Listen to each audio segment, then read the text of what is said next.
And knowing we're breathing in, knowing we're breathing out, following the full length of our in-breath and our out-breath, allowing ourselves to let go of any distractions, just recognizing what comes through our space of our body and mind, and come back to the experience of breathing in this present moment together.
Dear Thai, dear community, dear friends, this morning we're going to explore the mindfulness trainings as a path, the 5 mindfulness trainings as a refuge, the 5 mindfulness trainings as a source of inspiration. And before going into them, I'd like to share about a documentary the monastic group saw with our hosts before coming to the retreat. It's called Dharma. It's a French documentary. Well, we saw the Tomorrow version, so it's also an English version. And I like to mention it because it really ties into the mindfulness trainings and the 4 noble truths. They realize the suffering, and they realize what is the cause of suffering, of climate change and the destruction of natural habitats and so on.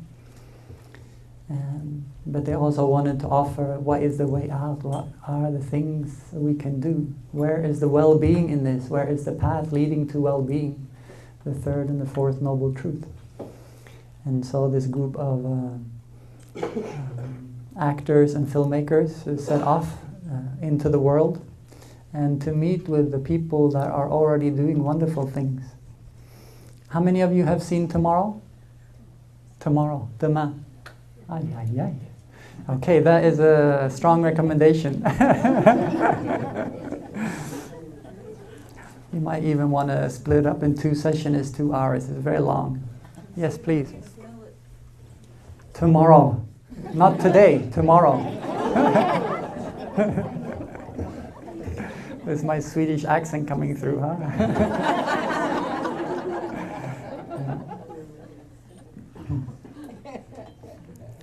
And so they're painting a picture of awareness of suffering in the food production system and what is the way out, of the energy generating system and what is the way out, in the economic system and what is the potential ways out, even the political system and the educational system. And so, and meeting with real people doing real things, whether it's the mayor and city planners in Copenhagen expressing that we want to build a city where people can live a good life. You know, that's beautiful. Or to French permaculturist, there was one lady, she was working at this permaculture farm. She said she used to be a lawyer and now she have to learn the language of plants instead of the language of law. And she said, just like beaming with her eyes, and knowing that I can grow my own food, that I can survive, it's like, it feels good. And so there's so many examples of coming close to the earth and to become more part of the earth in these different examples of groups and peoples living lives with a lot of well-being and offering a path and a source of inspiration for many of us. And so that is kind of a way of recognizing there is suffering and there's causes for suffering, but then there's also the potential of well-being, the ending of suffering. And what is the path? What are the steps we can take in our daily life as individuals and a community and as a society to bring more well-being into the world and help to transform suffering? So I was really inspired by their documentary, and the way they did it is very positive. And so the 5 mindfulness trainings are one aspect of the mindfulness trainings. We have the 2 promises for the children, understanding and love, if we want to keep it simple. How can we live peacefully with people, animals, plants, and minerals? How can we learn to protect the lives of humans, animals, plants, and minerals?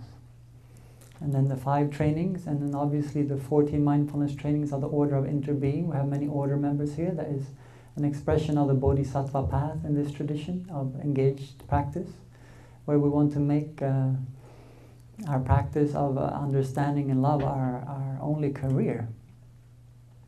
And the monastic precept also kind of continue to build on this and spell things out. So that's really the foundation of our practice.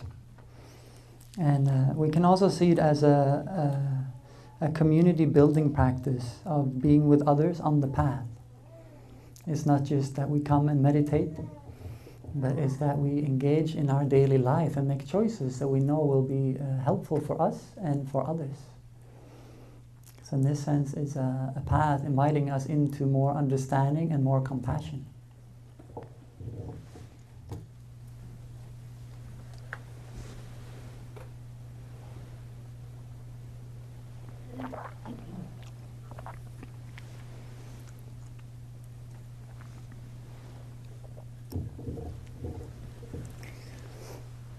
So the Buddha gave many teaching in his lifetime, and when he was teaching the last year, many times he would offer his students and followers the teaching of make the Vinaya, meaning the mindfulness trainings is part of the Vinaya. Make it your teacher. Take refuge in the mindfulness training as your teacher to guide you. So the mindfulness training here is this kind of guide, this torch lighting our path, or the mirror that we can look at ourselves to see our actions and what are their consequences. But also as a north star, is a kind of a direction. There's not an absolute set of truths that we need to follow, and it determines whether we're good or bad, whether we're a really good practitioner or if we're very unskillful. No, it helps us to mirror our happiness and suffering. So before continuing, I'd be curious to see hands of how many have received the 5 mindfulness trainings already. Yeah, great. Me too. My 5 trainings name, my lineage name is Guiding Strength of the Heart. And when I first heard about the trainings, I wanted to practice meditation, and I'm reading them and they're like precepts. They're not mindfulness trainings. I thought mindfulness was meditation. And so listening to Thai spell out how mindfulness and mindfulness trainings, you cannot bring them out of each other. And how practitioners share about their experience in engaging in these trainings in their daily life. And so when I reflect on that, I see if I'm not mindful, I cannot be aware of the suffering caused by the destruction of life. And cannot really be committed or determined to do anything, because if I'm not mindful, if I'm not present, if I'm not aware, I cannot be free to make choices in moments where habit energy come up in me, or where I have cultural ideas of what is normal to do. So there's no way of freedom. So mindfulness, infusing our way of living through sitting meditation and walking and eating and so on. And as we go through the day, the way we open and close the door, the way we go through the grocery store, when we infuse mindfulness in all these different areas of our life, there'll start being like awareness of what is going on and what are our habit energies and what are the things that we get tempted by that we know is not really good for us, whether it's on the television or the news or in the supermarket. And so have a little bit more space to say like, I feel the urge to do this or do that, but I know I've gone down that path many times. I know it's not helping me. It's the path of ill-being. Maybe a little bit of sweetness and satisfaction at first, but also heaviness and remorse afterwards. And so with mindfulness, we can train ourselves to make the choices we want to make in our lives. That is, reflect our deeper aspiration. I remember being at university and being frustrated on a number of occasions where I feel like my actions and how I want to live my life, they're not aligned. And feeling kind of a spiritual weakness of not being able to live and do the thing I care about, but making mistakes along the path. And I didn't have the 5 mindfulness trainings at that time. I did practice meditation, and it started helping a lot. And so looking at the mindfulness trainings in the light of the Four Noble Truths, we can also see it in the wording of all the trainings, aware of suffering caused by. So we have the first and the second Noble Truth. And it also goes into what I'm committed to do. That is kind of the path of well-being. I'm committed not to do certain things. So there's a kind of abstaining from certain things. But there's also invitation to engage in certain things as a way of a path of well-being.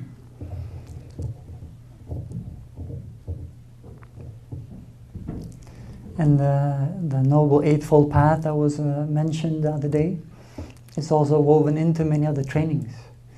And so we can see as we're going through them. We won't go through them one by one today. We share a little bit more, look at a couple of specific things as well. And then I'll invite, when you get bored, I'm going to invite 2 friends to come and help me out. Or when I run out of things to say, whichever comes first.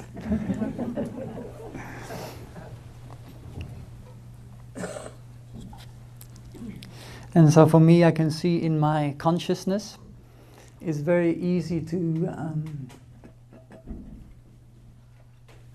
see things in the light of right and wrong, and wanting to have something to hold on to, say, okay, this is right, so if we're not doing like that, it's wrong. It's a very strong tendency. So I want to do what is good, but when I'm trying to hold on to what is good in that kind of dualistic way, then also it makes me feel like I can point fingers on people that's not doing it, they're not good. Or like, I'm doing better than you. So there's this comparison and this kind of judgmental mind that can easily sneak in when we have something that we think are rules or regulations or, commandments or precepts. So whatever spiritual traditions we have been raised in or our ancestors have been part of, is going to influence our relationship with the 5 trainings.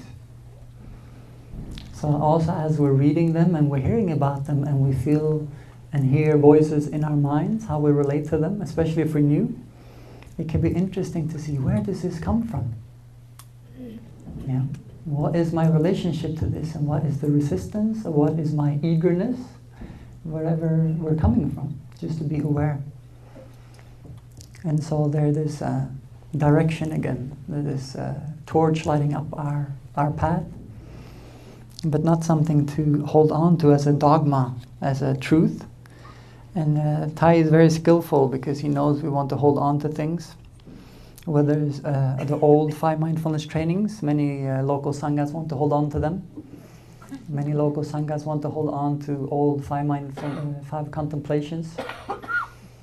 And Thai always kind of pushes us to renew and to invigorate them. So for myself, I see there's 2 main benefits. One is that they become more and more skillful to our time and to what we become aware of. But also helping us not to get caught that they're like the stagnant, dogmatic thing, you know. But they're living lifeblood.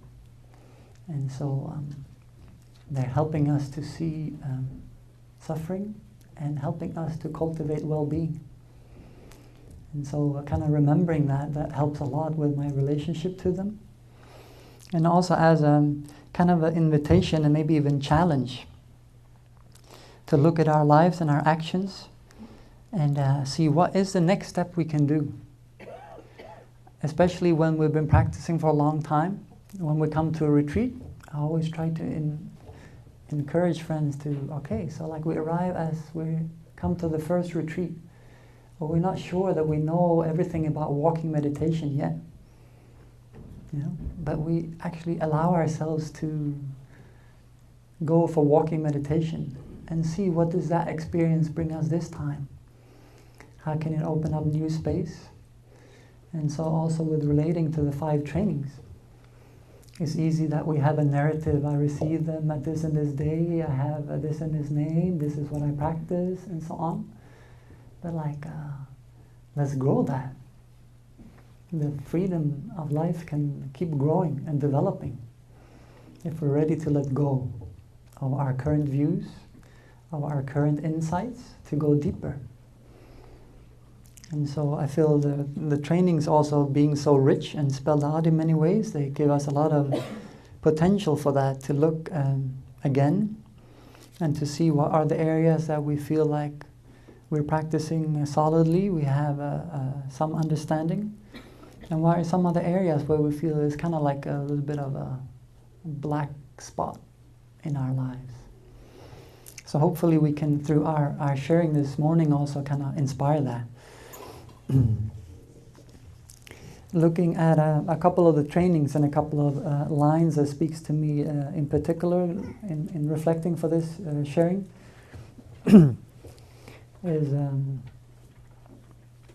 one is on the awareness of true happiness, so the awareness of the suffering caused by exploitation, social injustice, stealing, and oppression. And it continues with seeing that running after wealth, fame, power, and sensual pleasure can bring much suffering and despair. And that it gives a strong mirror to see, like, do I agree with this? Can I live like this? I am aware that happiness depends on my mental attitude and not on external conditions.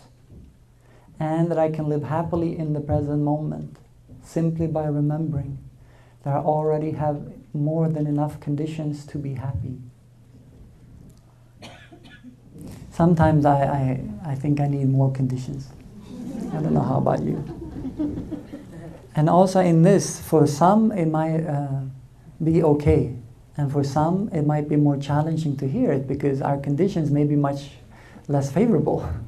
You know, that is true. We can even share, yes, you can practice in prison. You have a lot of space and time, but just the collective energy of being in prison and so on is not, make it easy, is not favorable in so many ways. Even just trying to be a vegetarian in prison, it's a big undertaking. So for me also, I need to be aware of and be careful with this line, for example, also, okay, but my situation is very different from many other people's situation. Yeah. So in some situations, it's like, yeah, you need more conditions to be happy. Yeah. So if we don't have the basic levels of food, clothing, shelter, access to dental and medical care, and just this kind of a sense of safety and a sense of respect, it's difficult to be happy because we're always feeling like we're under attack, or we're being, easy to always have anxiety and fear in us. And so when I look at this, it does help me though to explore those conditions of happiness. And what are my expectations of what life should be like? I don't know how about you, but when I grew up, I hear many stories about this and that happening, and then they live happily ever after. How many hear stories like that? Yeah. I don't know for how many that life seemed to work like that. That doesn't ring true to my experience in life.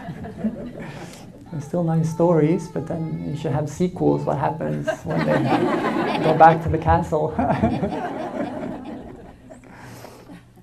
And so there's so much more to life than some other views that we hold and expectations we hold about life. So this is for me what I hear when Thai sometimes tell us that the thing we maybe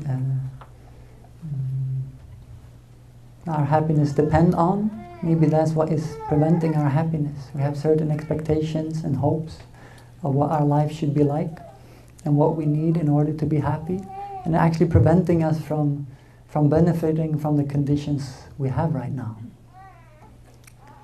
But it also kind of as a collective practice to see like what are the personal conditions and now what are some of the collective conditions for other groups of people.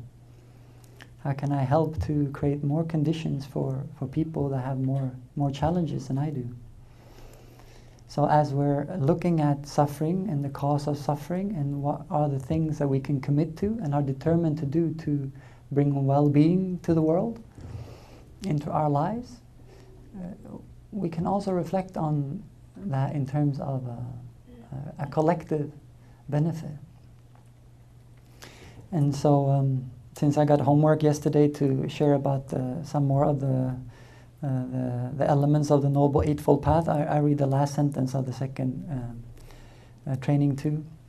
I'm committed to practicing right livelihood so I can help reduce the suffering of living beings on earth and reverse the process of global warming. And so here we see already like one of the benefits of keep revising versions.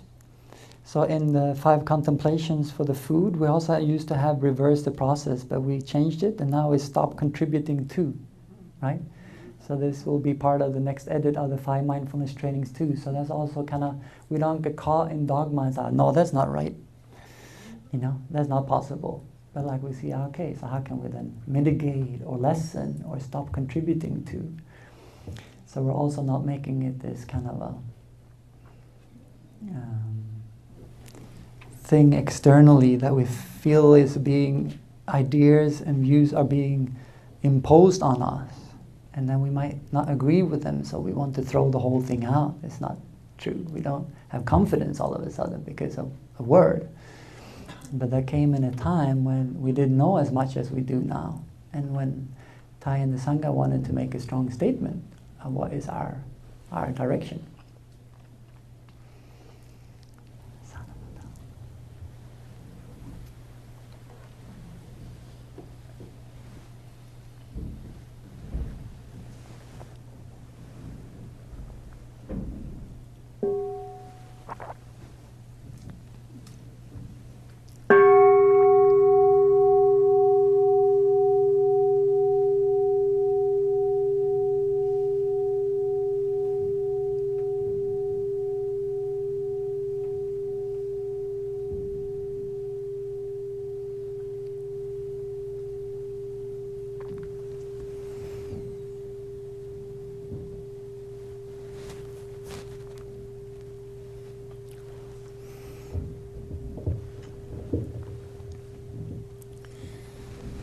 And so when I have a chance to share with young people, meaning young adults, I try to find ways of addressing right livelihood and to just bring the awareness, even if most of them already know that, okay, the situation now is very different from what it used to be.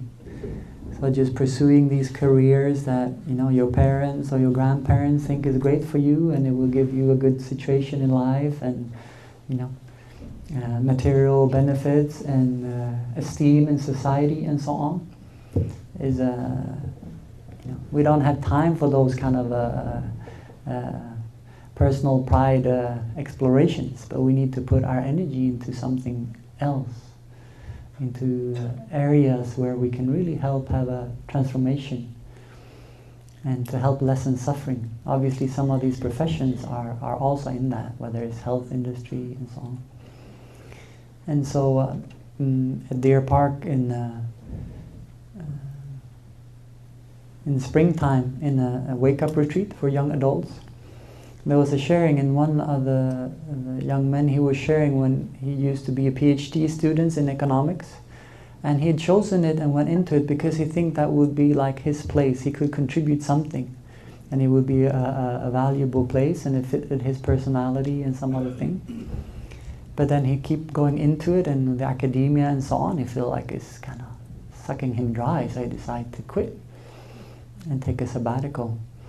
And so now when he's exploring right livelihood and living at a small practice community that also holds retreats through the year and so on up in the Northern California, he's trying to find something that just comes out of his inspiration, out of his joy, out of his skill, what his ancestors have transmitted to him, rather than trying to fit this place where he could fit in to do something good, in like as if life was this kind of machinery.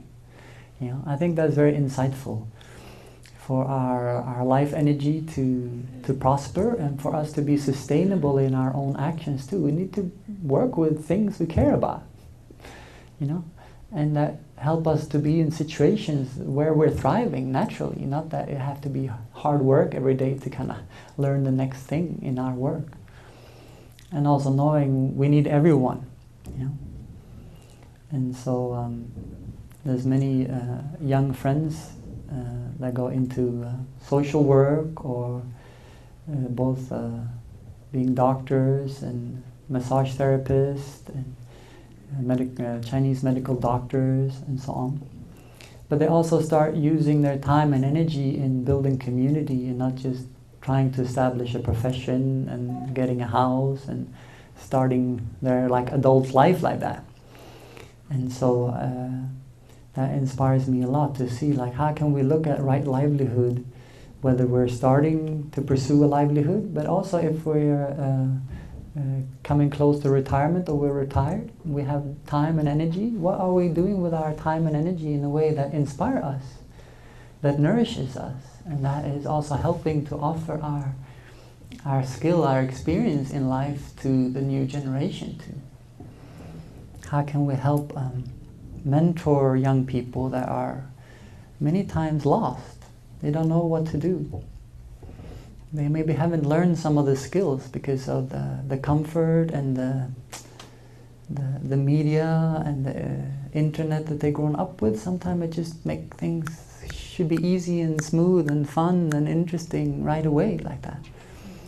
So also as elders with experience, we have a lot to offer the younger generation on their journey to find their right livelihood.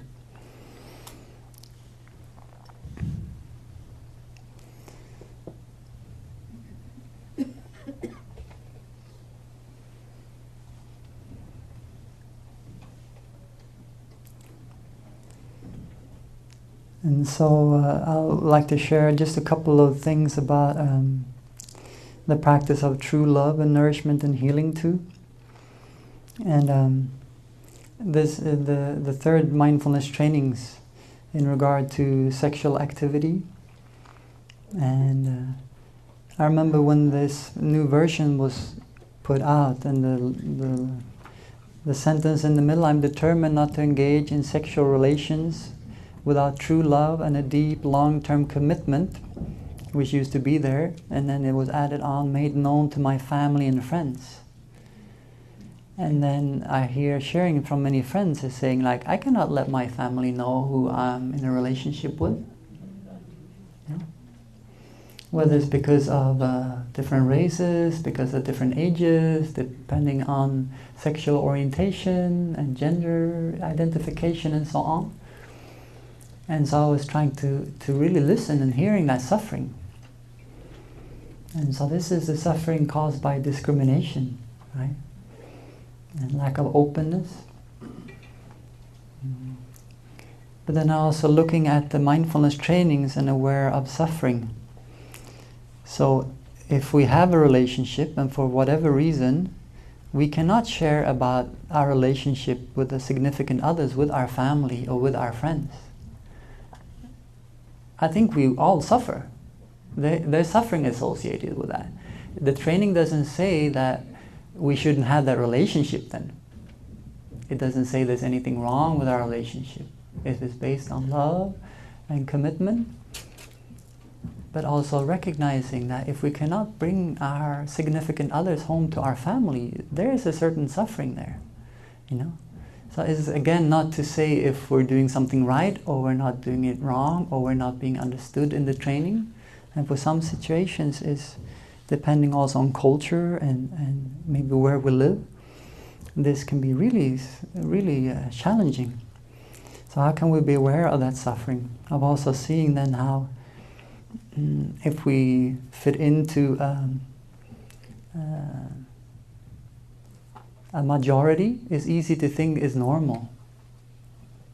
And so we have to retrain ourselves in sharing of how we can make people feel like all relationships are valid and are respected.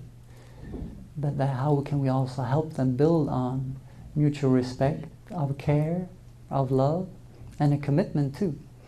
For me, that's one other thing I really noticed in the third training, coming as a young adult to the monastery.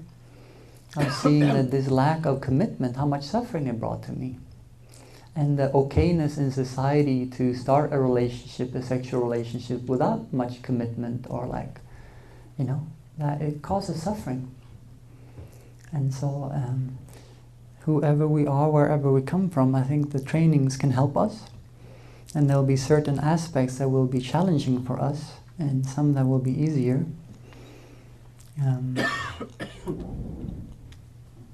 But also with that, in finding ways, how can we at least have some friends that we can share about our relationship with?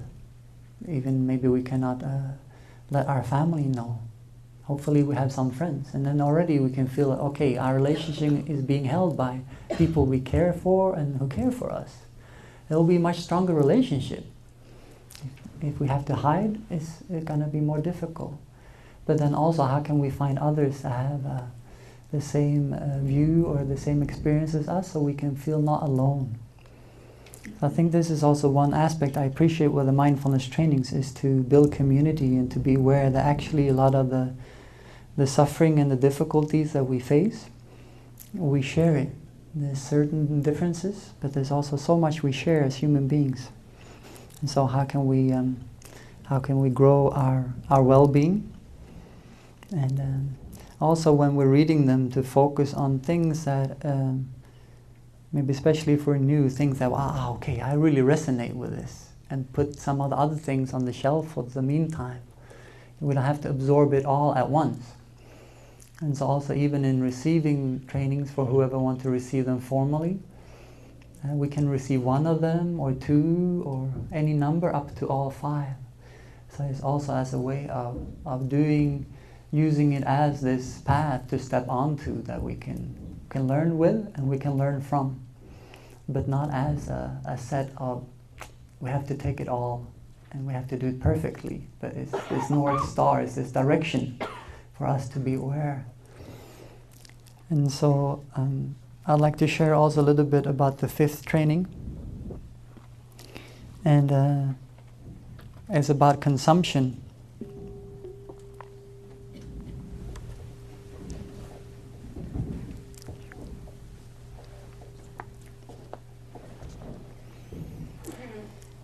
And so certain phrases are more strong than others. So this is a strong phrase of, I am determined not to gamble or to use alcohol, drugs, or any other products which contains toxins, such as potato chips.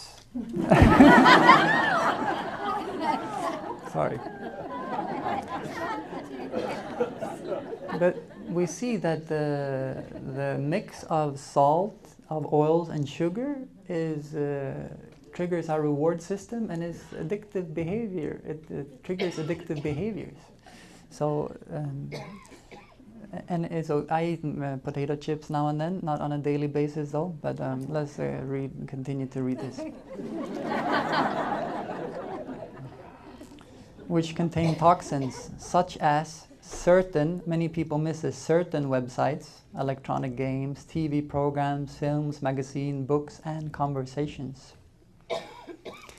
So we can see that all these things, a website, even electronic games, TV programs, films, magazines, books, and conversation, they can also be very beneficial, right? So it's certain of these things that contain toxins. So how do we become aware of it, and what is toxic for us and not?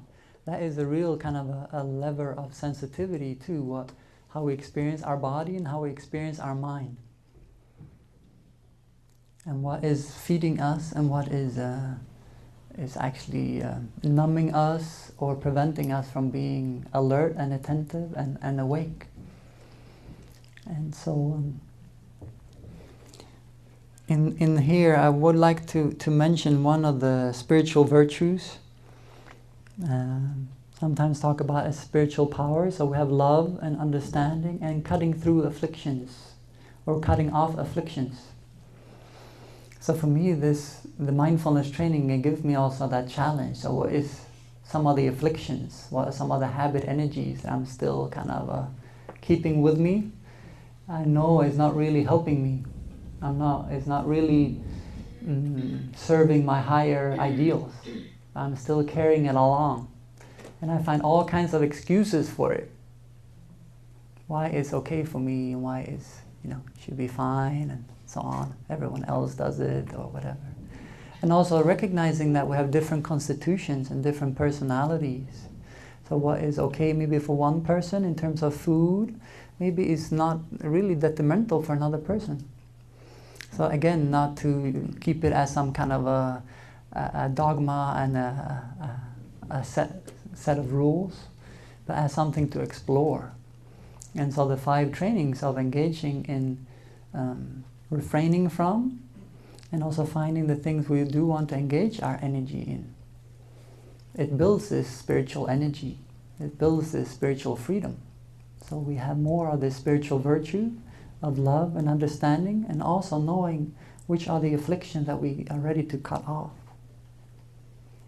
So if we really, as an individual and as a community, want to look at climate change and the situation of the devastation of species, but also just the wildfires, the droughts, and the floods, the storms, how much suffering that is causing. So if these things are not inviting us to make a stronger commitment and cut off more afflictions, what will? Right? And so how can we tap into that deep reserve that our spiritual ancestors have entrusted to us? That is available in all traditions, but sometimes get lost in our comfortable lives. If we're always inside, we're in the car, we're in AC, we have food and drink wherever we go, it's easy to become a little bit cut off from life. And we're a little bit too comfortable to really do the things that might be the next step for us to really be free.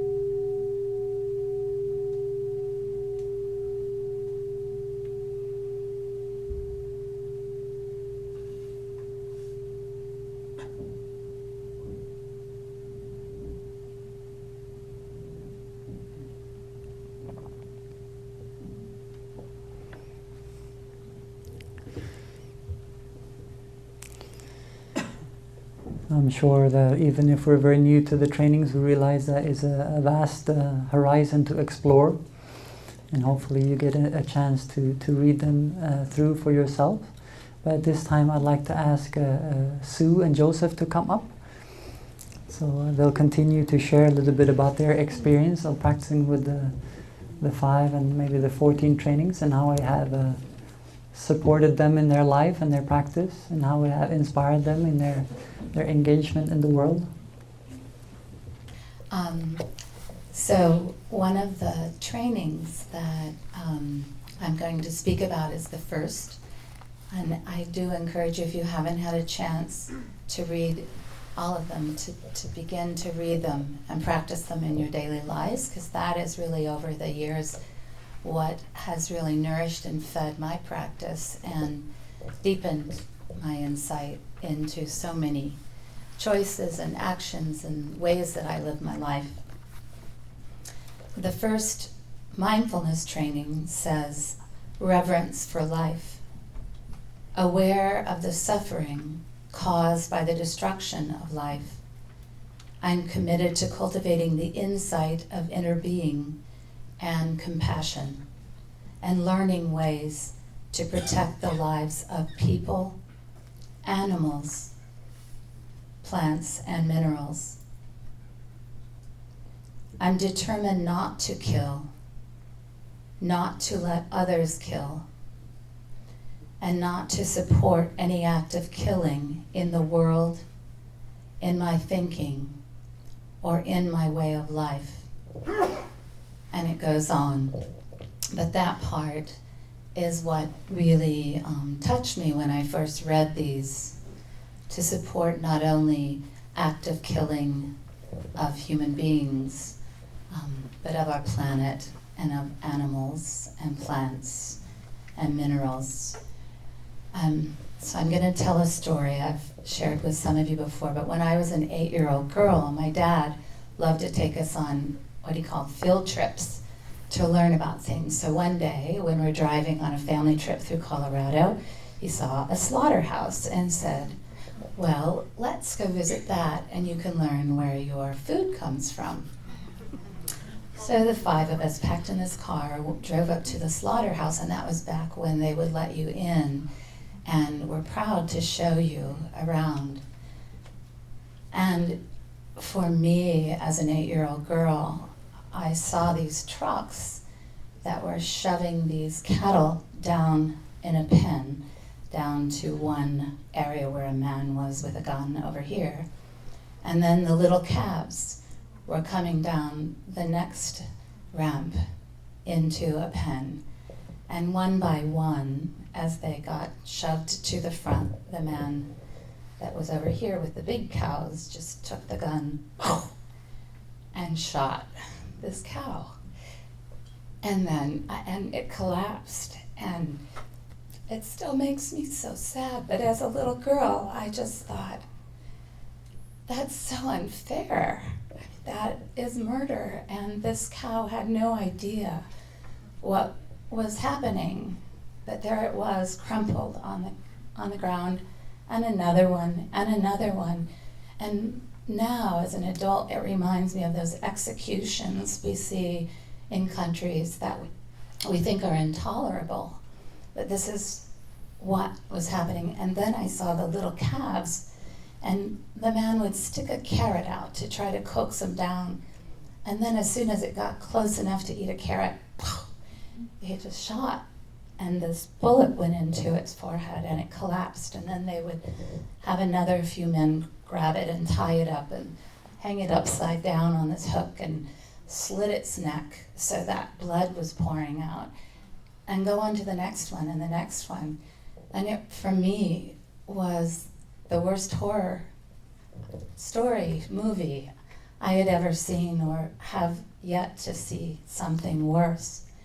And it completely shook me up, and I now knew where my hamburgers came from, and I couldn't eat any more hamburgers because I saw that cow and I saw the calf, and I knew that that was a life that deserved to live just like me. And my mom tried to coax me to eat, said I needed it for my protein, and back then it was much harder to find ways to be creative about protein, but I just couldn't do it. I would hide it in my napkin and I would throw it in the trash, or I would just have a fit and tell my mom, I can't eat that, Mom, that's killing animals. So as I went out to friends' farms, because I lived for a while in the Midwest, and saw also, even in the most humane, organic, free-range places, how they strangle the neck of chickens or shoot the pigs. But all I could see was murder and taking life that I felt like as a little girl could be my pet. So as I got older and I stopped. I never ate meat after that, and have never had a desire to do anything but protect those animals and stop the killing. But I also have realized, another not quite so dramatic, but dramatic time for me, because at that time I was rationalizing for my friends, well, if you could just stop eating cows and pigs and animals and go to fish.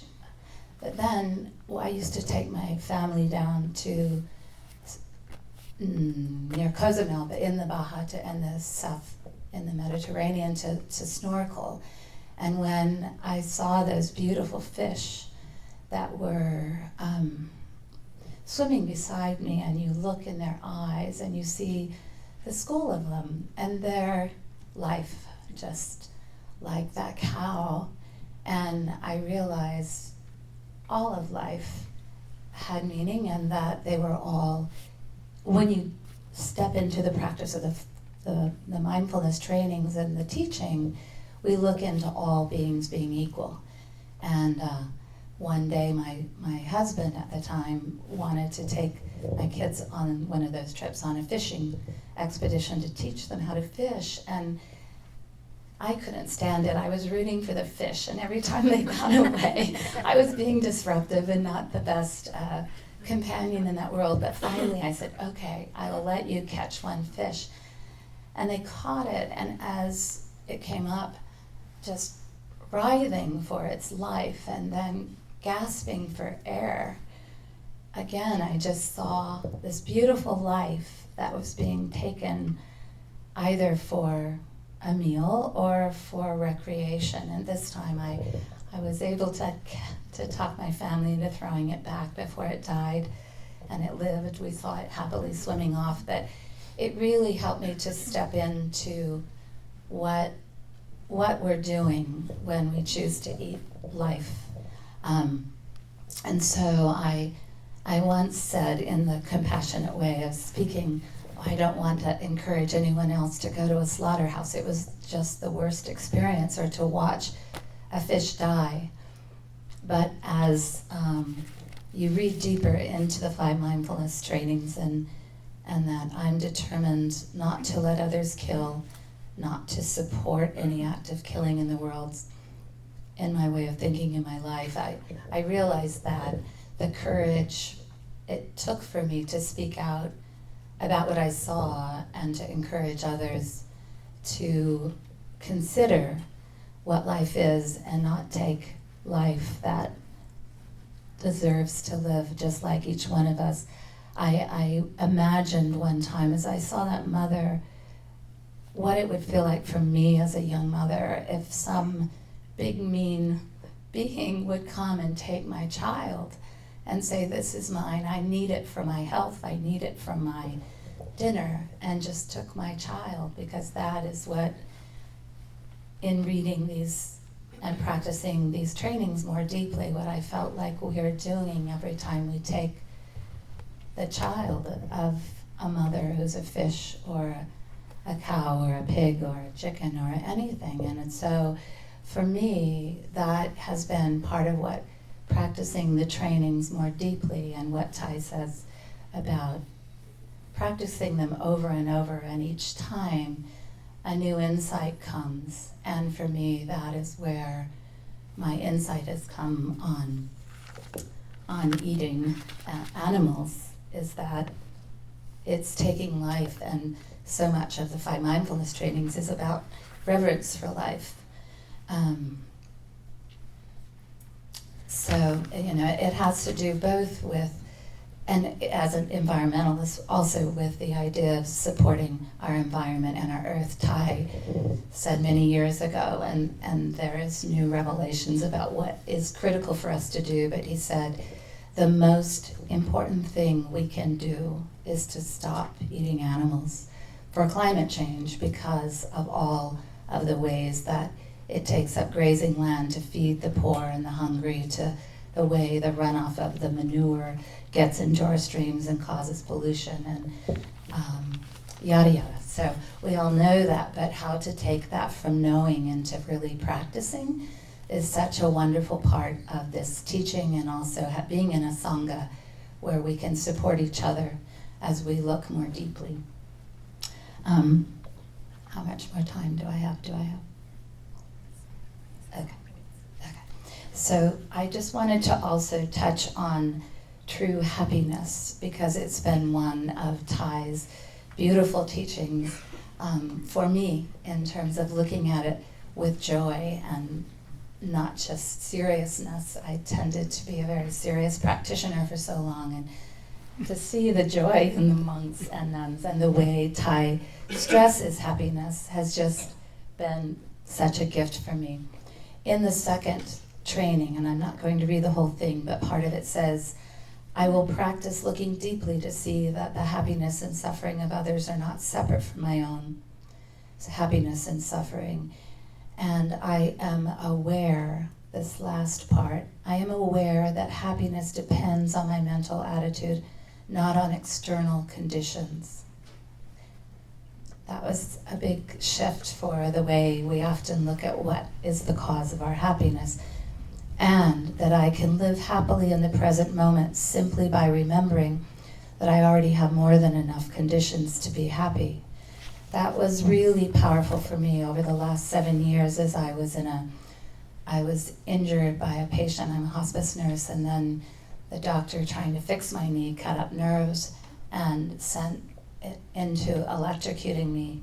And for 7 years I was in just extreme pain, and a lot of it I was in bed, and for a while either crutches or in the end on a wheelchair till I was blessed to get better. But in that time of being in the most severe pain I've ever been in, and knowing I may or may not get out, conditions arise and conditions leave, there is impermanence, and I held on to that. But I also was so aware, as I laid in this pain, wondering about the rest of my life, knowing it had many options, but one of them was that the pain continued to go through my body. It's what the doctors told me, and that I would be in a wheelchair the rest of my life. And laying there, the conditions that made me happy were that I had eyes that could see, and I could look out the window. I couldn't go outside because of the pain, but I could look out my window and see the blue sky.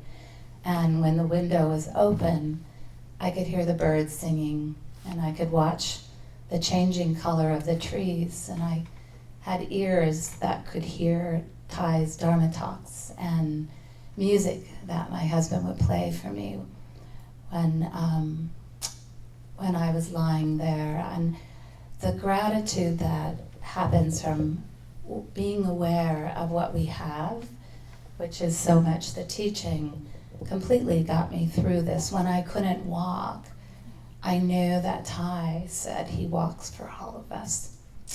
And so I would lie there thinking, I know I'm walking because Thai is walking for me, and my Sangha was walking for me, and my friends were walking for me. And it's such a gift to understand interbeing and get to the place where you not just chant that or recite that, but know it's really real.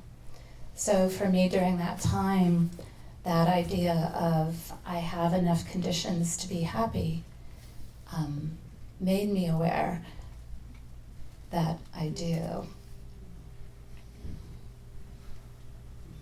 Thank you. And yes, working in Nicaragua many, many years, I've gone there for maybe 20 years on medical mission trips and other third world places, and I just want to say in that same way, we would go up into the mountains where nobody had anything, where if they were lucky they had some straw or an old piece of metal to shelter from the wind and the cold. And when we would see people who were dying, they had no medicines. And so as I went back into town to buy medicines to help them at least ease their pain, I remembered those patients, those people, and as I, in my drugged world, lying, at least had the conditions to have a roof over my head and have medicine that could ease my pain during that time. And so to me, those are two of the wonderful practices that have really supported me in my life.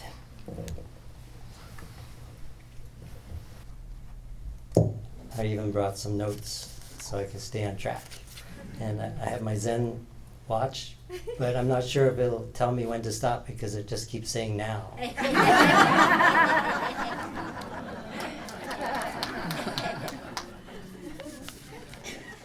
So I have a confession that I also occasionally eat potato chips.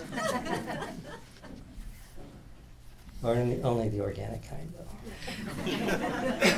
So I would like to thank our beloved teacher, Thai Nhat Hanh, for guiding us and showing us the way, offering the teachers. Gonna tilt it. What? Tilt my head back? Or? Tilt the microphone. Okay. Go back. No. I think that doesn't turn.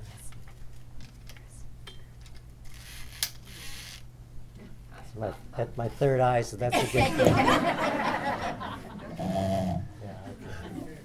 okay. Well, let's try it here. How about that? Okay. Take two.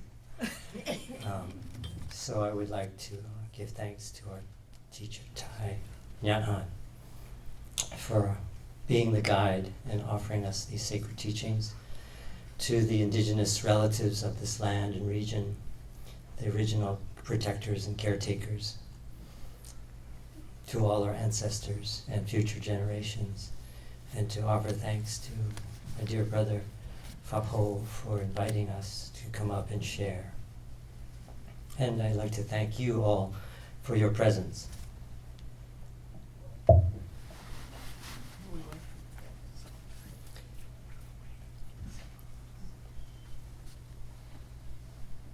Lately, I've been a caregiver for elders for so many years, actually, and that experience has taught me a lot. Caring for elders for actually decades, but more intensely at assisted living facilities, at nursing homes, and also in private homes. And many of the elders are dealing with challenging situations, dementia, Alzheimer's, other debilitating conditions. So that's been a real wake-up call for me to see the preciousness of life and not to take our health for granted.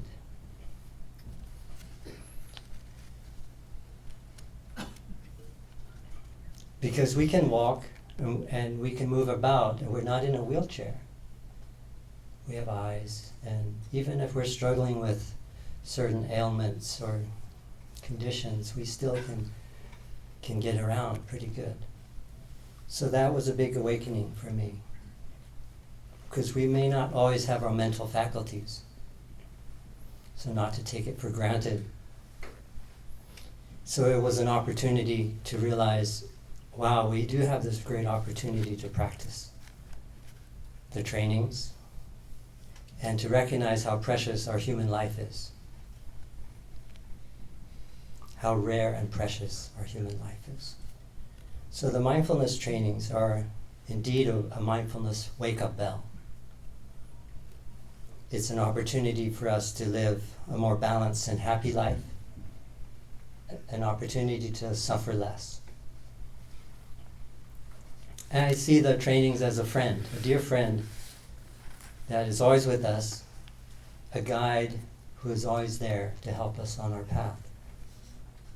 Also, the trainings can be seen as a walking stick that we can lean on as we're walking up the hill in our life's journey. And as our brother reminded us, as from the teachings from Thai, as the North Star that guide us, illuminating the path. We can always use it as our bearing as we journey, and it's darkness and we're not sure which way to go. We look to the North Star, and it redirects us back onto the path if we wandered off, if we got lost temporarily.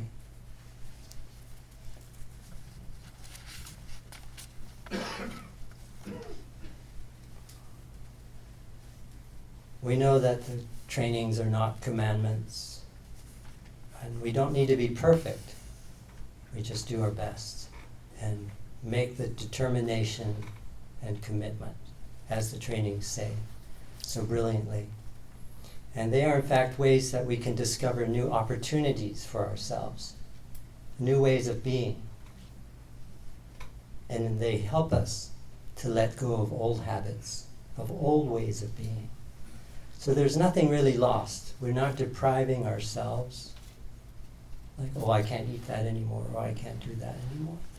Well, for a while we might think that and feel it, but after a while you feel a freedom, a liberation, like, wow, I'm not caught by that anymore.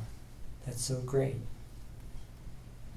And then we know we're not contributing to that suffering, and that is even more freeing and liberating. So the trainings all begin with the expression, aware of the suffering caused by, fill in the blank. I am determined or committed to, fill in the blank. So there's the awareness with the action. And I see them as two wings of the bird of compassion. And we need both wings in order to fly. We need the awareness first, and then the action to follow through. And that is part of our practice as practitioners, as journeyers. So I'll share a little bit about how the mindfulness trainings have helped me on my journey. As for us humans, we spend a lot of time consuming daily. And I think about that, I reflect on that deeply, and I look at how do I consume news, what is called information, the mainstream or even alternative source news. And I question, I look deeply, am I hearing what is true? Is it accurate? Am I consuming the truth, or is it disinformation or misinformation? Or outright lies. So that's part of the consumption, whether it's through electronics, website, or newspapers, or hard copy, whatever source. So that helps me examine, look deeply, is it accurate? Of course there's the consumption of edibles. And I think about that, and our sister shared so brilliantly about her moving experience as an 8-year-old being who made that connection immediately. I ask myself, am I consuming the suffering of other beings? Am I contributing to their exploitation, their oppression? Am I depriving others of their chance to live, of their right to live? By the way I consume.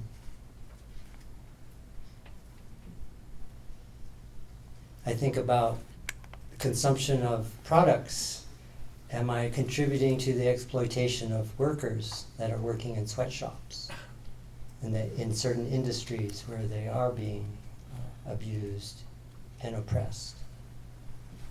So in addition to factory farms, there are many aspects in our daily society where we can become more aware and more mindful and more proactive, more empowered in our decisions or choices or purchases. And I think about our relatives, the winged relatives, four-legged relatives, and aware that those beings also want to live, as our sister shared. And am I stealing their lives by contributing to the suffering of the meat, egg, and dairy industry? I don't want to steal anybody's life. So for me, it was easy, relatively easy, to make that connection. In practicing the first mindfulness training for me, I look at how am I supporting killing? Am I aware of the endless wars, ongoing endless wars that our country is engaged in, and that our taxes are funding and causing that horrific suffering, and that 50% of our taxes goes to the military war machine? So I do my best. It's not easy, so I thought, well, let me live simply by not making as much money, by not contributing to the war machine. So I make choices to earn less, to do more volunteer work, an opportunity to not support the killing and not support the funding. So for a while I rented a room in a house. That's all I could afford. And then recently, last year, I put all my things in storage, and basically I'm living out of my car doing volunteer peace activist work and environmental activist work. It's challenging, but I feel like, well, I don't need to get a big paying job just so I can feed the Pentagon and all of that. But it's easier for me being a single person without a family and children, obviously. But with family, you can't really all live in a little car. So when I go up to see some of my relatives on Pine Ridge Reservation in South Dakota, I go there every year to do service work. I help the elders, the at-risk youth, and assist with the spiritual teachings and the ceremonies. And as you know, part of American mainstream society, as well as in Native communities, meat eating is very common. So when I'm there, I'm kind of an anomaly. And it's unusual to have a person like me not eat meat on reservations, because that's so predominant, as it is in mainstream American society. And even occasionally if I get joked at or ridiculed, I still feel like, well, I want to be determined in not supporting those industries. So I go prepared as best as I can. I bring some food, rice, beans, nuts, veggies, whatever I can. And it's actually okay. I've managed over the years. Every year I go up there for a couple of months sometimes, camp out in my little tent, and I survive. It's no hardship. But I can see where others might say, well, it's kind of a hassle being vegan. It's so much easier just to go with the flow. Or people might say, well, when I go into other people's homes, I just eat what they offer me because that's more respectful and this and that. And I think, well, it is or isn't, I don't really know. But in honoring my practice and in honoring the teachings from Thai, that is the most respectful. To say, well, thank you, and I'm eating this, or it's okay, I've already eaten. So there's always creative ways around that. So not to be lazy or fall for the rationale like, oh, well, it's just better to go and eat what is offered to us. In some cases, perhaps, but here in this country, we have so much abundance. There's no shortage to choose from. So there's always creative ways to practice not supporting the suffering of the meat industry. Also, as I practice the trainings, the 5 trainings and the 14, and it speaks about the consumption of alcohol. And we know there's a huge problem with alcohol in our society and also in Native community, a health issue. But it's not only physical health, such as liver cirrhosis and kidney dialysis, etc. It's mental health. There's so much family dysfunction, domestic violence, suicide, abuse, etc., directly related to the consumption of alcohol. So I reflect and think about that in my practice. So I made the decision many years ago to not consume alcohol, and whether it's a glass of wine or even just a beer, I do that in order to stand in solidarity with all the beings who are struggling with their sobriety, all the families where they're struggling with domestic violence because of alcohol or drugs.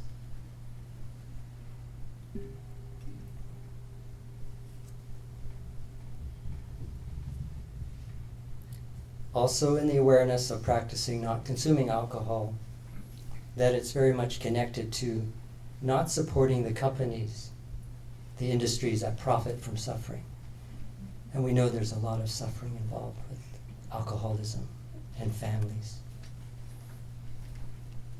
And I would like to share just a short story about several years ago, our local Sangha in Colorado, in the greater Denver area, Fort Collins, Boulder. We had the opportunity to look more deeply into our practice of the mindfulness trainings because at the time, for some reason, we started using a retreat center to host retreats for lay Dharma teachers that were coming through town. And this retreat center, we later found out, had a side business of raising cattle, selling it on the market, having a website. It's a meat industry website. And when we found out about that, some of us, a few of us, were a bit concerned. Others, it didn't faze them at all. So it was brought to our awareness to discuss collectively. And out of that awareness, we went a little bit deeper into our practice. But we still kept using the retreat center. It was a puzzle to me why we did, and when there were many other choices, probably. So I thought, well, let me ask Thai. What would Thai say? So I wrote a Thai letter, not knowing if he would respond, if he had time, but some months later a letter came back, not directly to me, but to the greater Sangha. And it was Thai in his gentle, loving way saying, please do your best and find another venue. Just Thai giving us a little gentle nudge. And that stirred up a lot of feather ruffling. Some of the Sangha members wanted to keep using this retreat center because it's so lovely and the people are nice, it's out in nature. And there was an attachment to that center, perhaps, after 2 or 3 years of using that center. And a couple of us felt determined, well, we really need to look at alternatives because here's our teacher, here's our teachings. What can we do? So it's interesting that even some of the lay Dharma teachers and senior OI members were not willing to make that connection and see, oh, let's apply it. They were still attached to using that retreat center. But finally we did. So that was a big teaching for all of us. So relatives, we're always nudged with our trainings to help us keep going. And whether we leap in with courage, like here at Camp Courage, we just jump in the lake, take the leap, or we just put our little toe in it first and then our foot gradually into the trainings. It doesn't matter, we just move in that direction. So the mindfulness trainings for me, I've discovered, and as for all of you, they are a very tangible and practical tool that we can utilize that assists us on our life journey and supporting us as we go as a river. They're not abstract, they're very clear and a beautiful way of practice. It's a great opportunity for us to apply our awareness and our compassion in action. So thank you, relatives, for your practice, your commitment, your dedication, and we keep on going as a river.